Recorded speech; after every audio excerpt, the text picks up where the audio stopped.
Well, Mike, congratulations so much on this award from the Academy of Engineers and Scientists. I don't think the Antelope Valley ever has had that award, at least since I've been here, since '76. Yeah, I don't know of a time, at least they didn't mention, that an award like that was received by any of the agencies out here, or any of the individuals working on projects. So yeah, it's very exciting. Right, and how did this project, WSSP2, formerly, now they're calling it the West Side Water Bank Right. or something, but how did this project get started? Well, the agency's always been interested in getting some sort of groundwater recharge going. We've always had export water or import water in excess of our needs. So typically we buy what we need, and then any excess goes to the other contractors in the project. So thoughts were that someday that water would need to be captured. So it's actually been something that the board of directors has been thinking about for quite a few decades. Maybe 30 years or so. And with farming in the valley kind of sunsetting, there's an opportunity to purchase some of those farms. One in particular, the one around the West Side Bank. That opportunity came up in 2006, 2007, and the agency negotiated for purchase that property specifically for doing recharge and recovery of excess water supply. So that's how it came about, and started essentially with the land acquisition in 2008. Yeah, okay, and then I drove by it and saw this manifold sticking up out of the ground. Yeah.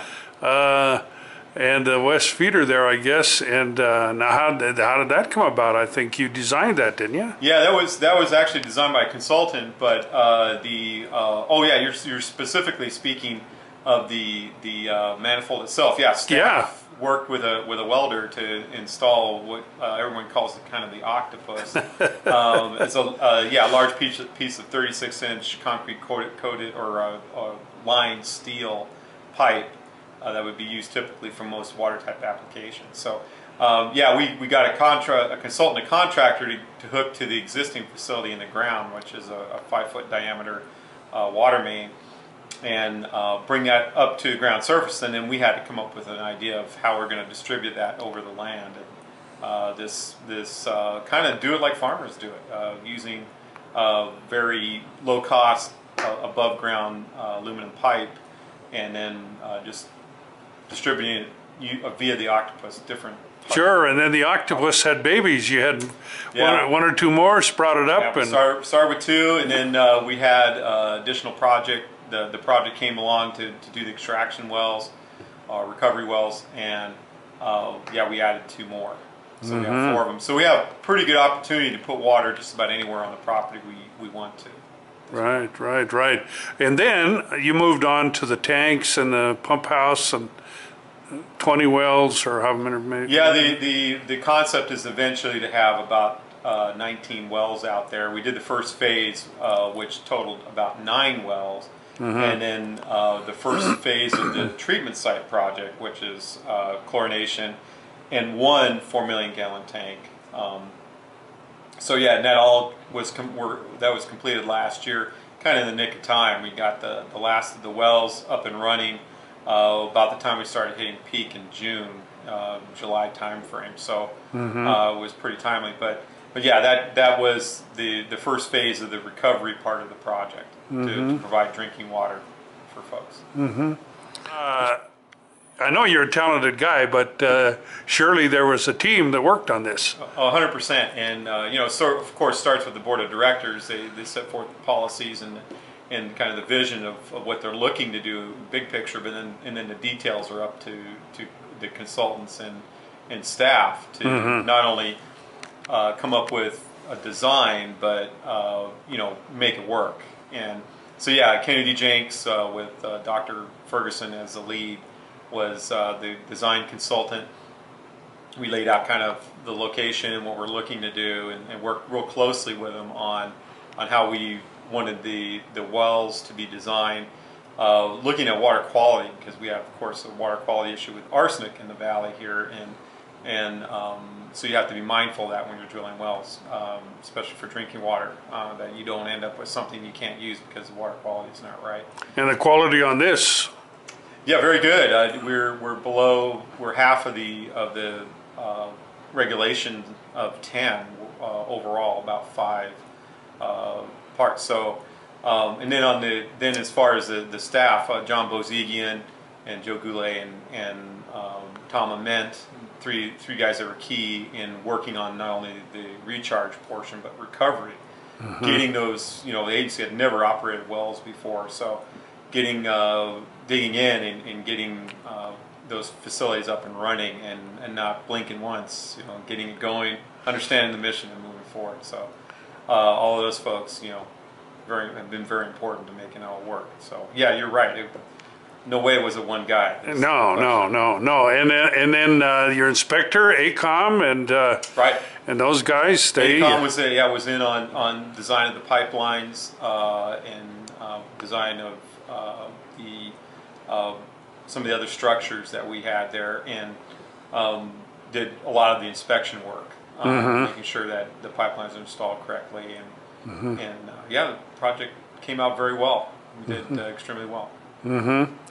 The first phase put in some wells, and but then at the last meeting, the directors kind of tentatively approved designing work for 5 more wells and a new 4 million gallon tank, I think. That is correct. Yeah, another 5 wells, and then an additional tank at the treatment site, and the pipelines to connect all that.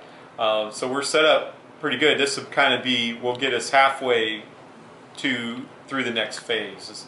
We're planning probably another 5 wells after this at some point. But this will be kind of that first step, and provide additional water. And the good news with the project is not only did it come on in time, but it hasn't shut off since we turned it on, and that's been nearly a year ago, and it's been running full steam. So it's been a project that our customers have been very much needing and wanting. So. Sure, and it looks like because of all the attention you're giving it, it's going to be AVEK's main water storage. Definitely, no question. Facility, yeah. Yeah, the main thing being is that original pipeline put in back in 1978 was large enough to put 50,000 acre feet in the ground. We have the ability to get about 20 or 25 back right now, 25,000. So the hope is, with this expansion, we can get closer to 40,000 acre feet to move forward with it, and someday maybe have as much as 50,000 we can pull out of the ground in a given year. Yeah, that's really looking forward. Yeah, it is. Yeah, their recharge capacity right now, we need more recovery capacity. The only thing you can do is build wells. There's no other way to get it out, unfortunately. So. Right. Well, so my name's Joyce and yours is Flood. So that's an Irish, it's Flood, an Irish name because the timing on this project with the worst drought in California history, and you're right there with the water. I mean, did you plan that? Is that what you learned in engineering school? We started in 2010 with just doing recharge, and but yeah, we realized we started seeing some pretty dry times in 2012. So we actually stopped doing a lot of recharge toward the end of 2012, and but yeah, we had already seen that if we're going to put water in the ground, we need to get it extracted. So it was a bit of luck there. The timing was nearly perfect. So. Worked out real good, but no, it's my lineage is Swedish. But my understanding is there are a lot of Irish floods too. So yeah, maybe some of that rubbed off. I don't know. Maybe it did. And the trip back to Washington D.C. and the press club is where you had it. That's pretty prestigious. It was a quick turnaround. We left one morning, the morning before the luncheon, and then went to luncheon and left right after lunch and came back. So. It was 16 hours on a plane within 36 hours, but it was definitely worth it. Yeah, it's a busy town, but National Press Club is, like you say, prestigious. You walk through there, and there's pictures of all kinds of people over the years, all the presidents and different people have been there speaking. and you're sharing that podium with all those folks. So yeah, it's a weighty experience. And the crowd, pretty much engineers and scientists from everywhere, huh? Yeah, they're laughing at jokes that no one else would laugh at. So let me tell you, they're a pretty geeky bunch there. So that's exactly what it was. So, yeah, I bet they would. But they enjoyed. We made a short presentation, and they limit us because you let an engineer talk, they'll never stop. So they made a short presentation, had some questions, and it worked out very well. That's really good. Have you ever been back there before? I have not been to the East Coast before. It's my first time.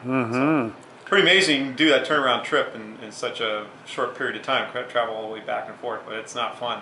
No. You're crammed in that aircraft. That's not fun. No, yeah. Well, again, congratulations. Thank you. From my viewpoint and my readers and viewers, certainly appreciate your foresight to provide us with water and our families with water here for a long time to come. Well, thank you very much. We're going to do that. We're going to keep working on it. Okay. All right. Thanks. Thanks. The organization is the American Academy of Environmental Engineers. That's what it has been historically. It's now the American Academy of Environmental Engineers and Scientists. Okay. And this award's been going on for about 26 years. Oh, really? Since the mid to late 80s. So I applied for one of these awards in 1993 with the Metropolitan Water District and was successful. Oh, yeah. That's the last award I won 22 years ago. Okay. So I'm really pleased that we were able to submit AVEK's West Side project and actually get selected. Oh, for sure. And in this dry time for California, I mean, did you plan that? I mean, it worked out really well that just when the water was needed the most is when the water banking wells became available. So to be able to pump about 15,000 acre feet, almost half of AVEK's water demand last year was a very big success. Yes. Because without that, the agencies would have had to try to purchase dry year yield at really high rates. High rates. So it was really good for all of AVEK's. Sure. So it's one of those, what shall we say? Once or twice in a lifetime awards. Yeah, I'm really pleased about it. So good. I think we've done good. Good. And the team here? Well, I've been working closely with Mike Flood, but also with John Bozigian and all of the staff. Sure. On, trying to meet AVEK's needs, so we build into the design what operations staff most want or need, all the way up through the SCADA system and the way the wells can get sampled and such. So, yeah. It's performing the way it's designed. Basically, yes. It's actually the quality I understand is very good. Yes, and we studied how to help reduce the THM levels in the distribution system, free chlorine, and this water quality is of such high quality that it does that automatically. So the THMs are low when you're producing the local groundwater from the water bank. Part of the success. So both water supply stabilization and THM, disinfection byproduct control. I see. Now, you've got a good thing going. In the last meeting, the directors approved 5, or at least tentatively, the design of 5 more wells and a new tank. Yes. So. And we're already out to bid on those 5 wells. Received bids late in May next month. So 5 more wells will increase the capacity about another 60 or 70%. Okay, wow.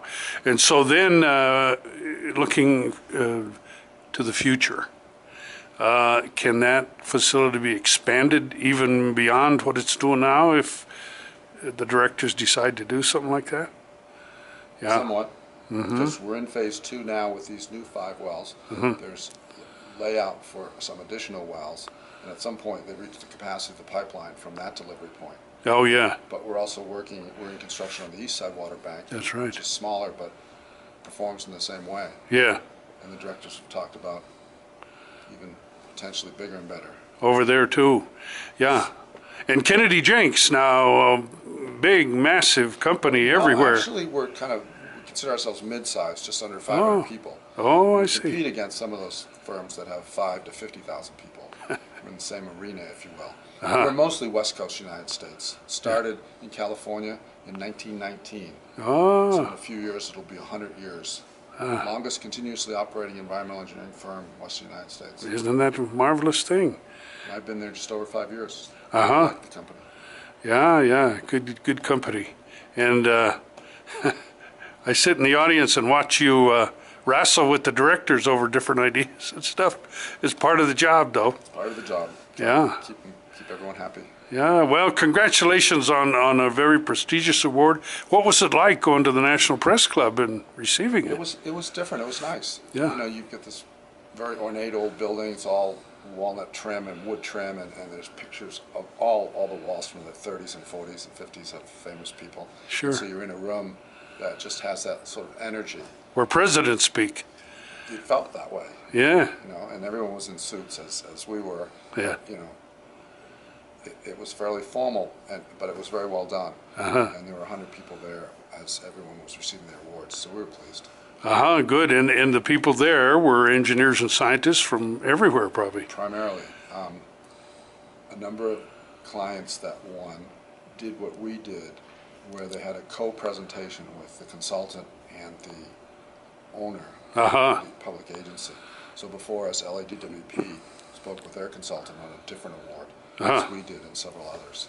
So I'm glad Mike Flood, the agency engineer, was able to come along. Sure, yeah. So both of you were there. And AECOM worked on it, I guess. They did. Yes. So while we started on some of the work, like the modeling and the water quality evaluations, AECOM took the lead on the design, so we're actually a sub to AECOM. So clearly, the award is Kenny, Jenks, and AECOM together, and we've worked well as a team, doing about That'd be Ben Horn and... Yes, Ben Horn and his team in Bakersfield. Yeah. So we've pretty much split the work over the past 3 to 4 years. And brought it home to the Antelope Valley. Well, That's right. on behalf of all my readers and viewers and detractors, and thank you for doing that for the Antelope Valley and Glad to do it. watching out for the water for the rest of us. All right, thank you.